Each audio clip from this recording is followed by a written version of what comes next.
Not bad. What an exciting friend she was. So we took these kind of left-to-center acts and believed in them and put them dead center and had a great deal of success with them nationally in the United States. But we needed international distribution, and Polygram needed a major clout from a label like Casablanca. So we went with Polygram.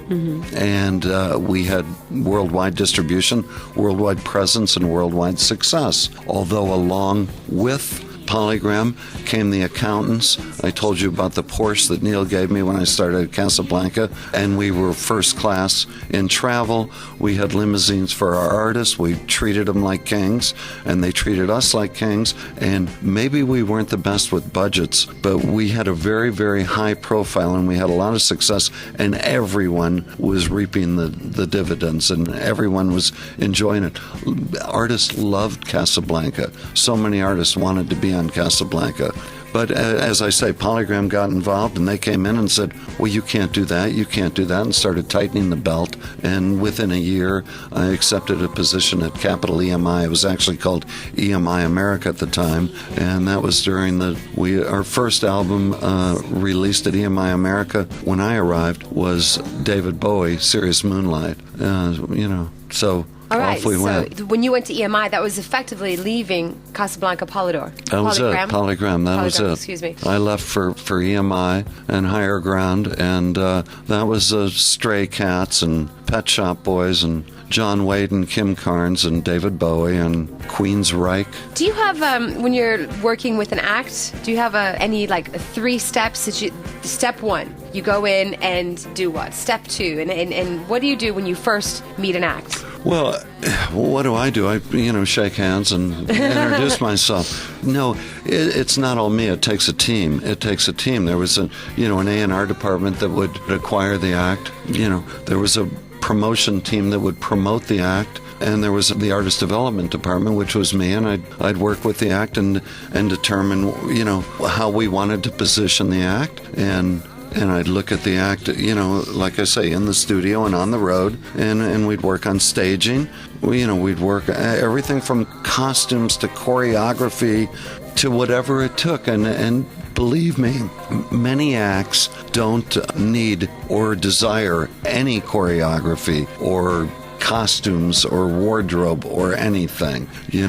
That's not always the case. Clearly. So, it's different for every act. I don't think that there's a guideline that an act can follow. Everyone's got to follow their own path. So it's dictated by the music, isn't it? What Very does the music definitely. sound like? And Very definitely. George Thorogood and the Delaware Destroyers, there was no such thing as choreography. There was no such thing as wardrobe. They were what they were in their rawest form. Mm-hmm. The interesting thing is we're talking to mainly at the moment independent artists who are doing all this on their own. Artist development, as you've said earlier, is gone. It's non-existent. So really, the independent artists, they're all out there, thousands, millions of them in the world online, and they're doing it themselves and, on-the-job training. And they're doing a very, very good job. And they have far more resources than artists had in the days that we've just described, because they're utilizing the social networking sites. They're utilizing the internet, which didn't exist back then. And, some of the music that is coming out of these indie artists is just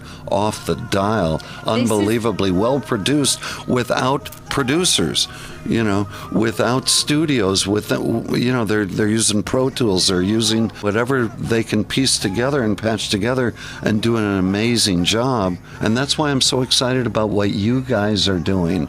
And that's really why I'm here, because there's so much wonderful music that isn't getting exposed properly. But I think maybe we should talk about where I went once I left the record business, and I shifted gears and had an opportunity presented to me after my successes in the entertainment business. Somehow I went from showbiz to shoebiz and went into consumer products and marketing those consumer products, and using my entertainment marketing background to grow companies like Skechers and others. So huge names. Yeah, huge names but how did it all start? Well, it started because in the entertainment business is a 24/7 business. And all my friends, all my associates, everyone that I ever talked to were in the entertainment business. And we had people that lived across the street from us that were friends of, my wife was a friend of the gal across the street. And on Friday, Saturday night, we'd go out to dinner with them, with this other couple. And it was very, very refreshing because they weren't in the entertainment business. And, you know, he'd tell me what he was doing. I go, oh, that's so exciting. You're an entrepreneur. And I'd tell him what I was doing. He'd go, oh, that's so exciting. You know, and it was just became kind of a mutual admiration society. When his name was Robert Greenberg, when he wanted to, he found a product, a little sneaker in Korea that he thought was a cute shoe, and he put it into a retail store he had on Melrose Avenue in Los Angeles, and one thing led to another, and that shoe started to sell, and he thought, geez, I'm in retail.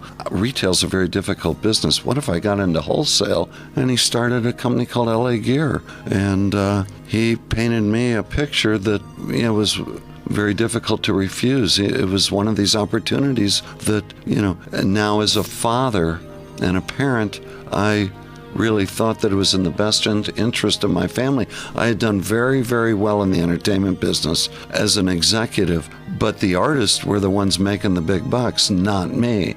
This became an opportunity to do very, very well. And I went to LA Gear, and we took it from a startup to $1 billion corporation inside of 6 years. And one of the stories that I love the most, it reminds me of guerrilla marketing, was how you got LA Gear into Foot Locker. Well, yeah, understand it for any of your listeners that have ever been to a Foot Locker store, the wall is a sea of white with, you know, 15 Nike and 14 Reebok and 13 Adidas and 12 K-Swiss and on and on and on. And, you know, as a wholesaler trying to get your product into the number one athletic footwear retailer in America, it was a very, very difficult sell because that buyer, you know, very concerned about his job, wanted to make sure that everything he bought sold through.